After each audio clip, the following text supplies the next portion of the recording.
We are also going to see the return of Sunil Kumar from the JDU, who is a former IPS officer as well. He is returning as a minister from the JDU. He had previously held the education portfolio in the outgoing government. So these are some of the returning names that have taken oath till now, and some of the new names that have taken oath include Rama Nishad. These include Sanjay Singh Tiger, Arun Shankar Prasad, Surendra Mehta. These all are new names that have actually taken their oath from the BJP.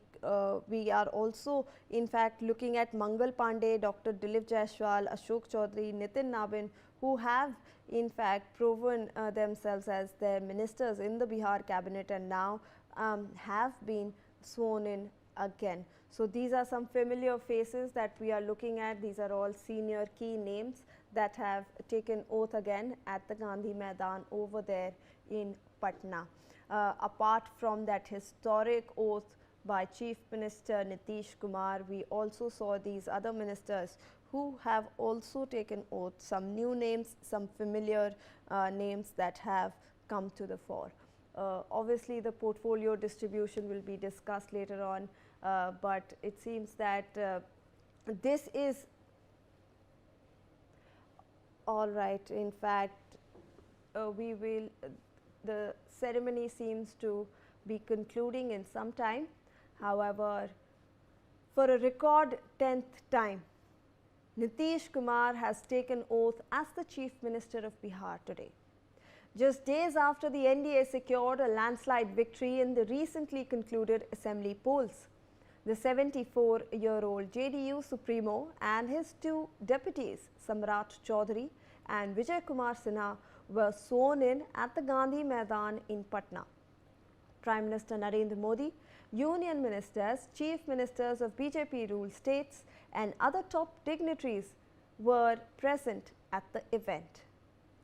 So, I am also joined on the broadcast by my colleague Ritesh.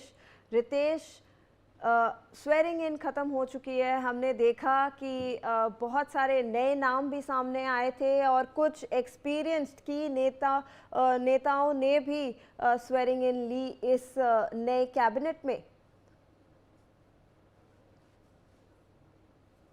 सबसे बड़ी बात है कि ITV network ने हमने जो भी खबरें बताई वो सारी चीज़ें जो हैं वो अंत में सही साबित हुई हैं. आप देखिए कि दोनों डिप्टी सीएम को रिपीट कर दिया गया और कैबिनेट में पुराने चेहरे, चाहे वो मंगल पांडे हो, नितिन नवीन हो, लेसी सिंह हो, मदन सहनी हो, अशोक चौधरी हो, विजय चौधरी हो, इन सभी को रिपीट किया गया है क्योंकि एनडीए के ये काफ़ी पुराने, भरोसेमंद और कद्दावर नेता हैं.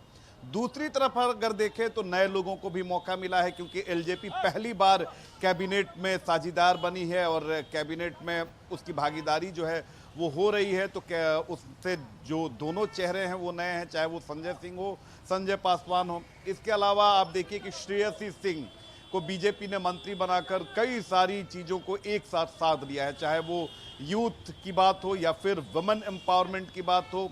श्रेयसी सिंह इन सभी चीज़ों समीकरणों में, इक्वेशन में फिट बैठती हैं. इसके अलावा श्रेयसी सिंह की अपनी पहचान है. श्रेयसी सिंह शूटर रह चुकी हैं अंतर्राष्ट्रीय. इसके अलावा उनकी एक और पहचान है. उनकी पहचान ये है कि वो कद्दावर लीडर अगर बात करें तो उनकी पुत्री हैं. तो ये सारी जो चीज़ें हैं वो काउंट करके इन फैक्टर्स को ध्यान में रखते हुए मंत्रिमंडल में चेहरों को शामिल किया गया है ताकि जितने भी इक्वेशंस हैं, वो चाहे जाति का इक्वेशन हो, वो क्षेत्र का इक्वेशन हो, वो बाकी इक्वेशंस हो, उन्हें साधा जा सके. तो यही सारी चीज़ें जो कैबिनेट है उसमें रिपीट किया जा रहा है. आप देखिए कि श्रेयसी के पिता दिग्विजय सिंह जो हैं वो अपने ज़माने के कद्दावर लीडर हुआ करते थे और बीजेपी और जेडीयू दोनों के नेताओं के साथ उनकी बड़ी अच्छी पैठ थी. और नीतीश कुमार ने 2005 में जब बिहार की सत्ता संभाली थी तो उनकी भी बड़ी महत्वपूर्ण भूमिका रही थी. 20 साल बाद देखिए कि उनकी बेटी को मंत्री बनाकर एक मैसेज देने की कोशिश की गई है. अभी देखिए कि मैं ये पटना का इनकम टैक्स चौराहा है और थोड़ी ही दूर यहाँ से अगर देखेंगे तो बीजेपी कार्यालय है और शपथ ग्रहण समारोह लगभग समाप्ति पर है. और अब आप देखेंगे कि वहां से अब प्रधानमंत्री निकलेंगे भी, लेकिन इसके बावजूद भी जो लोग हैं वो अभी भी जो बीजेपी कार्यकर्ता हैं, एनडीए के जो वर्कर्स हैं, उनके जाने का सिलसिला गांधी मैदान में जारी है।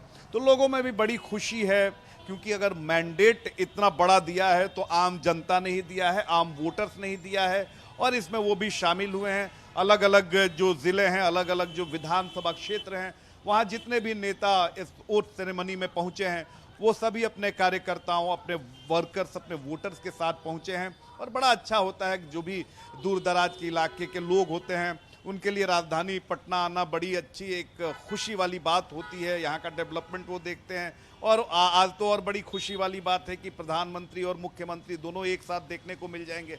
तो नेताजी लोग अभी भी जा रहे हैं, हम तो कुछ नेताओं से बात करने की कोशिश भी करेंगे।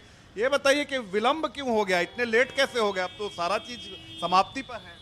नहीं, विलम्ब इसलिए हो रहा है क्योंकि यहाँ जो जनता पहुँच रहे हैं दूर दूर से, उनको आने में थोड़ा बीच ट्रैप। तो आप जाके क्या देखिएगा वहाँ पे? वहाँ जाकर के हम लोग जो सम्मान समारोह का एक भव्य अच्छा, गांव वगैरह में क्या चर्चा है? इतनी प्रचंड जीत हो गई है, विपक्ष कह रहा है कि तो वोट ही चोरी ये लोग कर लिए हैं। आप लोग क्या देखते हैं?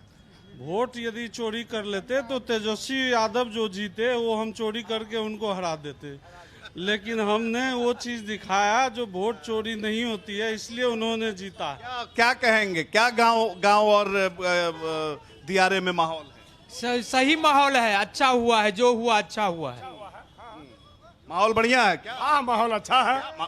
तो माहौल तो अच्छा ही है नीतीश कुमार की सरकार में, खराब किसने कर दिया है? कोई कह रहा है चोरी हो रहा है, वो गलत कहा है। गलत है। तो देखिए कि अभी भी लोग जो हैं गांधी मैदान जा रहे हैं। और नेताजी आप आ रहे हैं कि जा रहे हैं? आ रहे हैं वहाँ से। आ रहे हैं। देखा आपने? बहुत अच्छा से देखा। किसको किसको देखा आपने? मोदी को देखा, मोदी जी को देखा, नीतीश जी को देखा, इंडिया। मोदी जी को पहली बार देखे कि पहले देखे हैं? पहले भी देखे थे, हाँ, अभी भी देखे हैं। बहुत अच्छा। कैसा लगा आज का जो ये शपथ ग्रहण समारोह है? बहुत अच्छा, बहुत अच्छा। हाँ, हमारे जिंदगी में पहले बार जो है सो ऐसा अच्छा लगा है। मंडल अध्यक्ष है। अच्छा, चलिए आइए मंडल अध्यक्ष जी, क्या कहेंगे?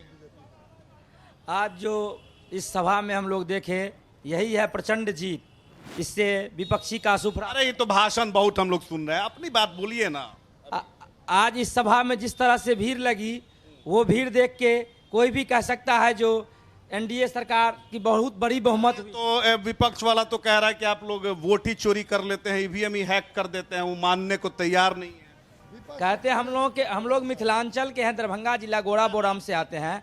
हम लोगों में कहावत है एक, विपक्ष है तो कुछ भी कह सकता है, कुछ भी कह सकता है। क्या चर्चा है देहात में, क्या चर्चा है? क्यों नीतीश कुमार इतना प्रचंड कैसे आ गए? इतना तो किसी ने हुआ है, सुशासन राज है, अच्छा काम हुआ है, दारू शराब बंद है, सड़क रोड बना है, महिलाएं सब 12 बजे रात में भी घर से निकल सकती है।